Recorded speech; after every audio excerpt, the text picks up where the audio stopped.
మైకంలో ఎంత బాగా మాట్లాడతాడో, పచ్చి నిజాలు ఎలా మాట్లాడతాడో నిర్మల్ గారు ముందు మాటలో కూడా ఇంట్లో రవీంద్ర తీసుకున్నటువంటి నేను ఒక్కనే లేకుండా మాట్లాడుతున్నాను. అంటే తాగిన వాడు నిజం చెప్తాడన్న దానికి ఆ ఉదాహరణ వాడుతున్నాను. మీరు తాగినాచారని కాదు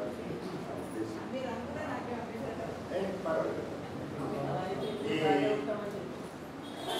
అలాగే మంచి కథకురాలు, కవయిత్రి, తర్వాత నవలా రచయిత్రి, విమర్శకురాలు సుభద్రాదేవి గారు ఈ పుస్తకాన్ని ఆవిష్కరించడం, అలాగే శైలజ, బండారు, రూప, లమ్మ, కవయిత్రి, మిగతా మిత్రులారు ఈ పుస్తకం మీద మాట్లాడే అవకాశం నాకు ఇప్పుడు ఎలాగూ లేదు. ఇదని భ్రమపడడం వ్యర్థం, భ్రమపడాల్సిన అవసరం లేదు అని నాకు స్పష్టంగా ఉంది. అయితే ఈ పుస్తకం మీద మాట్లాడడం మాత్రం నాకు భ్రమణే. అనుకోకుండా రవీంద్ర భారతి దగ్గర ఆ ఇద్దరు ఆత్మీయులు కనపడ్డప్పుడు ఈ పుస్తకం ఒకరొకరు ఎంచుకుంటున్న సమయంలో నేను ఉన్నాను. నాకు ఈ పుస్తకం ఇచ్చి బాగుంది, నువ్వు ఎట్లాగూ గట్టికిద్దలే అన్నాను. అయితే మీరు మాట్లాడండి అన్నారు. అది నాకు దొరికిన సందర్భం. అందులో గట్టిదనం ఉందా అనే విషయం దృష్టికి వెళ్ళినప్పుడు సమస్యలు మనకు బాధలే. చరిత్ర తప్పుతూ ఉంటే చరిత్రలో ఎన్నో సమస్యలలో దాగి ఉన్న ఒక సమస్య రవిక అనగానే చాలామంది రవిక అనేది ఒక ప్రతీక మాత్రమే. అది ఆత్మగౌరవ సమస్య. అది ఇప్పుడు కన్యాశుల్కం చదివితే కన్యాశుల్కం ఇప్పుడు లేదు కదా అనేవాళ్ళు ఉంటారు. ఇంకొకరి దగ్గరికి వెళ్ళి చూస్తే ఇంకో రకంగా అనుకుంటారు. కనుక ఈ మొత్తం పుస్తకం చదువుతున్నప్పుడు స్త్రీకి ఇప్పటికైనా ఆత్మగౌరవం లభించిందా? ఈ ఆత్మగౌరవం ఎక్కడెక్కడ లభించకుండా ఇంకా స్త్రీవాదం వదిలిపెట్టినవి ఏవైనా స్వీకరించి వ్రాస్తే బాగుంటుందేమో అని బహుశా రేణుక అయోలా అనుకొని ఉంటుంది. ఈ అయోలా అనేది ఆమె భర్త నుండి ఇంటి పేరులో నుంచి వచ్చింది. అది నిజానికి అయోలా కూడా కాదు, అయ్యలా అయ్యలా అని ఉంటే అయోలా చేసుకుంది. అంటే ఒక నిక్ నేమ్ మన కొందరు ఎలా పెట్టుకుంటారో అలా అయోలా వచ్చింది. అయితే ఈమె కొత్త కవయిత్రి కాదు, ఏదో ఇప్పుడిప్పుడే సాహిత్య రంగంలోకి అరంగేట్రం చేస్తున్న కవయిత్రి అని మాత్రం అనుకోవాల్సింది లేదు. ఈమె చాలా గట్టి దెబ్బలు తిని బాగా శక్తిని సంపాదించుకొని ఎంత శక్తిని కూడగట్టుకొని నడవాలో ఈ పుస్తకంలో ఆమె ద్వారా చెప్పడానికి ప్రయత్నం చేసింది. ఇందులో ఉన్న ఆమె ఎవరు? మీరు 20 కవితలు అన్నారు అంటే పుస్తకం మొత్తం చదవలేదేమో అనిపించింది. ఎందుకంటే ముందు 20 ఉన్నాయి, పుస్తకంలో 21 కవితలు ఉన్నాయి. ముందు విషయ సూచికలో 20 పేర్లు ఉన్నాయి, 20 పేర్లు ఉన్నాయి.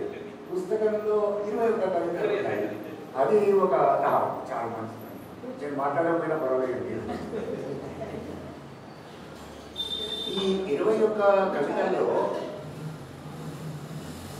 అనాది నుండి ఇప్పటి వరకు వస్తున్న ఒక స్త్రీకి సంబంధించిన అస్తిత్వానికి సంబంధించిన ఆత్మగౌరవానికి సంబంధించినవి మిగతా వాళ్ళు ఎవరెవరు ఏ వదిలిపెట్టారో అవి కొంత చర్చిద్దాము అనుకుంటుంది. స్త్రీవాదం వచ్చిన తర్వాత పొలిటికల్ పొయిట్రీ ఎక్కువగా వచ్చింది స్త్రీకి సంబంధించి. సోషల్ కాన్సెప్ట్లో ఏమైనా వర్క్ చేయడానికి వీలుందా అని అనుకొని ఉంటుంది రచయిత్రి. కనుక 21 కవితలను మనం చూసినప్పుడు ఉచ్చర చరిత్రంగా అనే ఒక పోయాన్ని పక్కకు పెడితే మిగతావన్నీ సామాజిక చైతన్యంలో నుంచి పురుడు పోసుకున్న కవితలుగానే భావిస్తున్నాను. ఇందులోని ఆమె ఎలాంటిదంటే రచయిత్రి సృజించుకున్న పాత్ర. ఆమె చెనక్గారి స్త్రీ పాత్రలాగా. మగవాళ్ళందరూ సామాజికంగా ఉంటారు, స్త్రీ పాత్ర మాత్రం చెనక్గారి ఆదర్శాల ప్రకారంగా నడుస్తుంది. ఇందులో ఉన్న 21 కవితలన్నీ కవితలుగా మనం చదువుకుంటాము. ఆమె ఎవరు అని అంటే తన ఐడియల్ ఆదర్శవంతమైన స్త్రీ జీవితానికి ఆమె ఒక ప్రతీకగా మాత్రమే ఈ సంపుటిలో నాకు కనిపించింది. అయితే ఈ సంపుటిలోని కవితలను చదువుకునేటప్పుడు ఈ ముందు మాటలు చదవకుండా తర్వాత చదువుదాము అనుకొని చదివినాను. చివరకు ఈ కవితలన్నీ చదివిన తర్వాత నేను లోడెడ్ గన్గా మారాను కొద్దిగా. కానీ ఈ లోడెడ్కు ఎక్కువ పెట్టేటట్టుగా చేసింది కొండెప్పుడు నిర్మల. ఒక మంచి కవిగాంచిన రవిక అని అన్నది. ఈ రవిక అనేది దగ్గరికి రాగానే ఈ పుస్తకంలో 3 అంశాలు చాలా బలంగా ఉన్నాయనుకుంటా.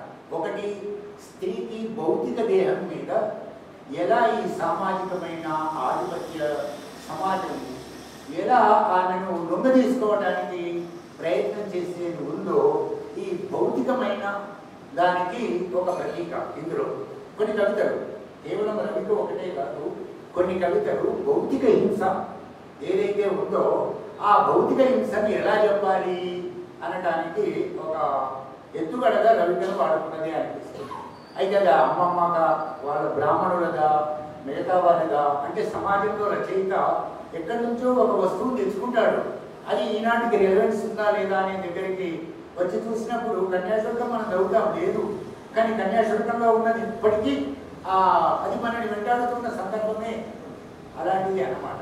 కనుక ఒక భౌతిక దాడులు సామాజికంగా ఉన్న వాటిని, అంటే పొలిటికల్గా ఉద్యమ రూపంగా కాకుండా సామాజిక చైతన్యంతో వాటిని ఎట్లా పరిష్కరించుకోవాలి అనే ఒక సందర్భంలో కొన్ని కవితలు ఉన్నాయి. రెండవది మానసికమైనది. హృదయం ఉంది అందరికీ, మగవారికి ఉంది, ఆడవారికి ఉంది, అందరికీ ఉంది. హృదయ పరిపక్వత దగ్గరికి వచ్చేటప్పుడు ఈ హృదయంని ఎవరు దీన్ని తనదే అయినప్పటికీ కూడా ఈ లోకంలో ఎవరి దగ్గర ఉంది, తన హృదయాన్ని తాను ఎలా తెచ్చుకోవాలి, ఆమె ఎలా తెచ్చుకుంటుంది కవితల్లో అనడానికి హృదయ పరిపక్వత, లేకపోతే వైశాల్యము, లేకపోతే అందులో ఉండే చైతన్యము, లేకపోతే ఘర్షణ, లేకపోతే హింస, వాటన్నింటినీ కూడుకొని ఉన్నాయి. కనుక ఈ హృదయము దగ్గరికి వచ్చినప్పుడు నాకు బాగా నచ్చిన కవితలు ఇందులో ఒక 7-8 కవితలు ఉన్నాయి అక్కడ. అంటే సామాజిక కోణంతో మద్యపానం మీద రాసిన కవిత మొదలుపెట్టి భార్యాభర్తలలో భర్త చనిపోయినప్పుడు భార్య జీవించే పరిస్థితులకు, మరొకటి రిటైర్ అయిపోయిన భర్త ఇప్పటికైనా తనతోనే హాయిగా గడుపుతాడనుకుంటే ఆ గడపలేని సందర్భాలు, ప్రేమ ప్రేమ అనుకున్నది ఆ ప్రేమ లభించినప్పుడు ఎట్లా జీవించాలి అనుకునేటివన్నీ ఈనాడు చాలా స్త్రీలను వెంటాడుతున్న, హృదయాన్ని వెంటాడుతున్న సందర్భాల్లో ఉన్న కవితలే. కనుక ఇది ఒక ఈ భౌతిక హింస అనే దాన్ని మనం చూసినప్పుడు మానసిక హింస కూడా ఎలా ఉంటుంది అంటే తనను తాను కోల్పోతుంది. ఈ కోల్పోయేదానికి బాల్యాన్ని బాగా తెచ్చుకుంది. బాల్యం చిన్నతనంలో అనుభవించినది పెద్దయిన తర్వాత, పెద్దరికం వచ్చిన తర్వాత ఎట్లా పెద్దరికం బాల్యాన్ని కోల్పోతుందో స్త్రీ కూడా అట్లాగే కోల్పోతుంది. కనుక ఆ బాల్యాన్ని పట్టుకోవడానికి ప్రయత్నం చేస్తుందంటే నిర్మలత్వాని కోసం, సహజత్వం కోసం ప్రయత్నం చేసే సందర్భాల్లో ఉన్నాయి. ఇక 3వ అంశం ఏమిటంటే వైజ్ఞానిక అంశాలు, శాస్త్రీయమైనవి మనం అనుకుంటూ ఉంటాం. ఈ వీటిలలో స్త్రీకి లేవా అని అనుకున్నప్పుడు స్త్రీకి వంటింటి గదిలోనే ఉంటుందా, ప్రపంచాన్ని గురించి ఆలోచించదా, ఆమెకు సామాజిక చైతన్యం లేదా, సమాజంలో ఉన్న వాటిని తాను స్వీకరించదా అని అనుకుంటే ఎంత ఉన్నా అది ఎట్లా అణచివేయబడుతుంది అనడానికి చక్కటి ఉదాహరణలతో ఆమె మనతో చెబుతూ ఉంటుంది. ఇది ఒకటే కాకుండా చాలా బాగుంది. ఒక చిన్న మాట, ఒక చిన్న ఐడియాను తీసుకొని చివరి కవిత వెళ్ళాలి.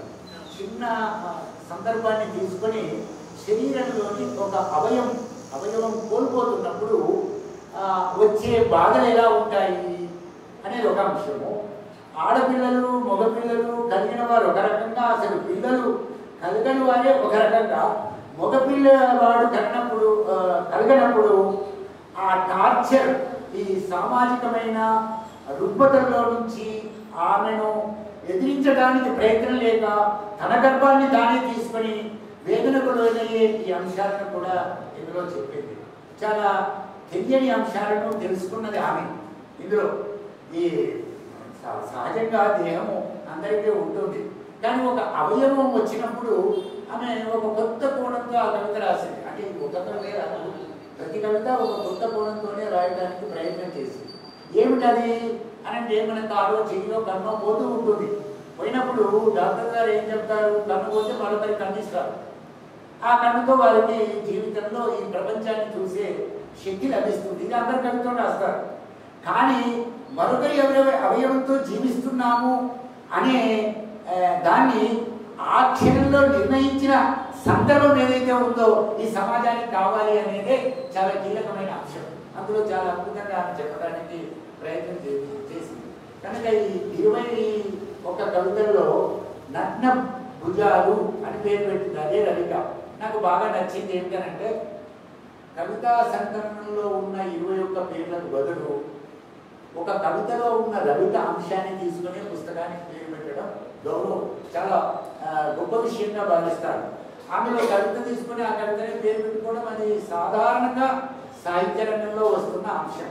కానీ ఆ కవిత్వంలో ఒక భౌతికమైన టార్చర్ ముందు పోతే సామాజిక టార్చర్ పోతుంది, ఆ తర్వాత మానసికంగా అభివృద్ధి చెందవచ్చు. కనుక రవిక అనే దాన్ని ఆ కవిత పేరుని కవితలో ఉన్నదాన్ని తీసుకొని పెట్టడం జరిగింది. ఇక రవిక గురించి నిర్మల గారు, తర్వాత చక్రధర్ గారు ఇక వాళ్ళు ఎంతగా దాన్ని మధ్య తాగినట్టు తాగేశారు, బాగా తాగారు. తాగిన తర్వాత నేను తాగడానికి ట్రై చేశాను. చేస్తే నాకు చాలా దొరికిన అంశం ఏంటంటే అద్భుతమైనది. వాళ్ళు చెప్పలేదు కదా, మనం చెప్పాలి కదా అని అనుకుంటాం కదా. ఆ కవితకున్న ఒక గొప్ప గుణం ఏంటంటే ఎత్తుగడ. ఎత్తుగడ ఎంత అద్భుతంగా ప్రారంభించిందనంటే ఆ కవిత నేను చదివితే గంట పడుతుంది.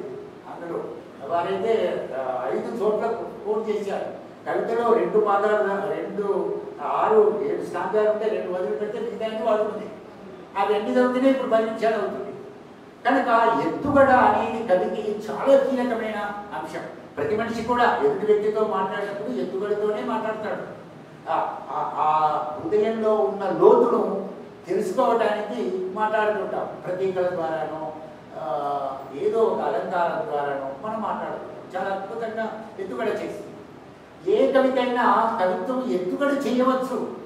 ఎత్తుగడ చేసినంత ఓపెనింగ్ బ్యాట్స్మెన్ లాగా మొట్టమొదటి కొట్టగానే వాడు సెంచరీ కొడతాడా ఏంది, కానీ ఓపెనింగ్ బ్యాట్ పట్టుకున్న దాన్ని బట్టే వాడు ఏం ఆడుతున్నాడు అనేది మనం తెలుసుకుంటాం.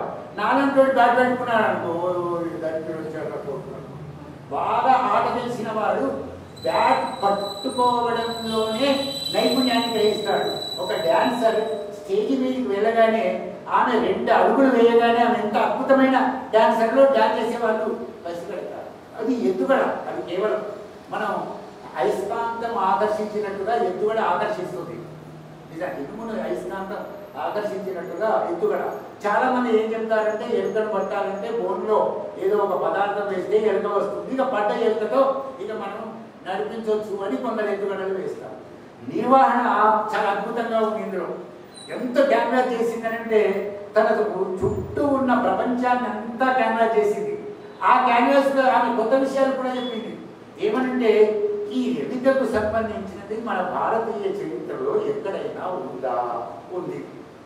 ఇప్పుడు పాత మొగడేనా, ఈరోజు కూడా పాత మొగడేనా అనే సందర్భం మనకి ఎక్కడి నుంచి వచ్చింది అని నిర్మల గారు చాలా బాగా చేశారు. చాలా ఎందుకనంటే అందరూ రేఖలు ఒక చోట పెడేస్తారు, అందరూ మగవాళ్ళు వస్తారు, అందరూ భార్యలు ఉంటారు. కానీ ఎవరికి ఏ రవిక దొరికితే ఆ సమయంలో వారు అనుభవించవచ్చు. ఇది నీ భార్య నా భార్య అనుకోకూడదు అనే ఒక సందర్భాన్ని ఈ పుస్తకానికి తీసుకురావడానికి ప్రయత్నం చేసింది. కనుక అది నిర్వహణ. ఆ నిర్వహణ ఆమె ఒక రకంగా చెప్తే మరొక రకంగా చెప్పింది. ఇంకా ఆమెకు చాలా కోపం ఉన్నట్టుంది. దేవుళ్ళ ప్రతిరోజు గది స్నానం సమర్పయాన్ని, యుక్త స్నానం సమర్పయాన్ని, జల స్నానం అని అన్నీ చేసిన తర్వాత భగవంతుడికి బట్టలు కడుతుంటారు. ఆ వాడికి కట్టిన పంచెను చూడగానే కవిత ఎంత క్యాన్వాస్లోకి వెళ్ళిపోయిందనంటే విస్తృతమైన నిర్వహణలోకి వెళ్ళిపోయింది. మనకు కూడా దేవుడి మీద చాలా కోపం రావడానికి దేవుడు ఎండింగ్ దగ్గరికి రాగానే చాలా అద్భుతమైన ప్రకృతితో ముడిపెట్టి చెప్పడానికి ప్రయత్నం చేసింది. ఏ మనిషికైనా ప్రకృతిలో నుంచే వచ్చాం కనుక ప్రకృతికి ఉన్నంత సౌందర్యం మానవుడు నాకు ఉందనుకుంటారు, మనం ఎంత బట్టలు వేసుకున్నా మనకు ఉందనుకుంటాం, కానీ ప్రకృతికి ఉన్నంత అందం మనకెక్కడ ఉంటుంది. కనుక ఆ సందర్భాలను కూడా చెప్పడానికి ప్రయత్నం చేసింది. వైధవ్యము అనే దగ్గర కూడా ఒక మంచి కవిత అది నా దృష్టిలో. వైధవ్యము మగవాడికి ఎందుకు లేదు అని ఆమెకున్న సామాజిక చైతన్యంలో ముగించమంటే ముగించేస్తాను కదా, ముగించమని ముగించేస్తాను, ఏం ప్రాబ్లం. వైధవ్యం అనే దగ్గరికి వచ్చినప్పుడు ఈ స్త్రీ పురుషుల సందర్భంలో మనం కంపేరిటివ్ స్టడీ అని ఒకరి కవిత్వాన్ని తీసుకొని మరొకరి కవిత్వాన్ని తీసుకొని కంపేరిటివ్ స్టడీ మనకు తెలుగు లిటరేచర్లో విమర్శలో ఒక భాగంగా ఉంది. కానీ మగవాడిని ఆడదాన్ని కంపేరిటివ్ స్టడీ చేయడానికి చాలా చక్కగా తీసుకుంది వైధవ్యం. ఇది చాలా ఒక టెక్నిక్ అన్నమాట. పైకి చూస్తేనేమో వైధవ్యము మగవాడికి లేదా, పెళ్లి భార్య చనిపోగానే వాడు ఇంకో పెళ్లి చేసుకుంటాడు, ఆమె అట్లాగే ఉండాలి. వయసులో ఉంటే సమాజం ఎట్లా ఉంటుంది, పురుషాధిపత్యం ఎట్లా ఉంటుంది, లైంగిక సంబంధాలు ఎలా ఉంటాయి, మానవ సంబంధాలు ఎలా ఉంటాయి, తను ఎలా జీవిస్తుంది, ఈ కంపేరిటివ్ ఇద్దరి మధ్య ఉండేది సమాజంలో ఉన్న పురుషులకు స్త్రీలకు కంపేరిటివ్ స్టడీ చేయడానికి చాలా అద్భుతమైన ఒక మంచి కవిత రాసింది. ఇక తర్వాత ఒప్పందాలు, ఇక్కడ కూర్చున్న వారికి బాగా నచ్చే కవిత అని అనుకుంటాం ఈ ఒప్పందాల కవిత. ఈ ఒప్పందాల్లో ఇప్పుడు జరుగుతున్నది ఏంటంటే పెళ్లి అనే దాన్ని మనం వదిలేద్దాం. పెళ్లి వలన అనేక అర్థాలు వచ్చినాయి, అనేకమైన సందర్భాలు ఈనాడు వెంటాడుతున్నాయి. కనుక పెళ్లిని పక్కకు పెట్టి చేయవలసింది ఏంటంటే సహజీవనం. అంటే సహజీవనంలోనూ పెళ్లిలోనూ సహజీవనమే ఉంటుంది కదా. పెళ్లి నిర్బంధపు సహజీవనాన్ని నేర్పుతుంది, సహజీవనం నిర్బంధాన్ని తొలగిస్తుంది అనే ఒక భావజాల వ్యాప్తికి ఈ కవిత చాలా అర్థం పెట్టింది. ఇది ఒక కొత్త కోణం. ఈనాడు ప్రపంచవ్యాప్తంగా కాదు, పక్కనే ఉన్న హైటెక్ సిటీ కల్చర్లో కూడా ఇది బాగా వచ్చేసింది మనకి. కనుక నేను ఇప్పుడు 3వ కవిత దగ్గర ఉన్నాను. 21 కవితల వివరాలన్నీ రాసుకొని వచ్చాను. అందులో ఉన్న ప్రతీకలు చెప్దాం అనుకున్నాను. నేను కూడా ఒక కవిత తొడుక్కున్నందుకు నా మనసు తొడుక్కున్నందుకు, శారీరకంగా రేవిత తొడుక్కోవడం కాదండి, బట్ట అందరికీ ఒకటి. చరణ్ గారు ఆడవాళ్ళ చీరలన్నీ కట్ చేసుకొని రేవికలుగా కొట్టించుకునేవాడు. కాబట్టి అలాంటి సందర్భంలో నాకు ఈ అవకాశాన్ని ఇచ్చినందుకు నిర్మల గారు లేకపోతే ఇంకా బాగుండేదని కోరుకుంటున్నాను. శంకరం గారు ఒక దూది మేడ అలా పెరిగిపోతూ ఉంటుంది మేడ కదా, కానీ మెత్తటి మనిషి, మంచి స్నేహశీలి కాబట్టి ఆపమనగానే ఆపేశారు. ఇప్పుడు ఇంకా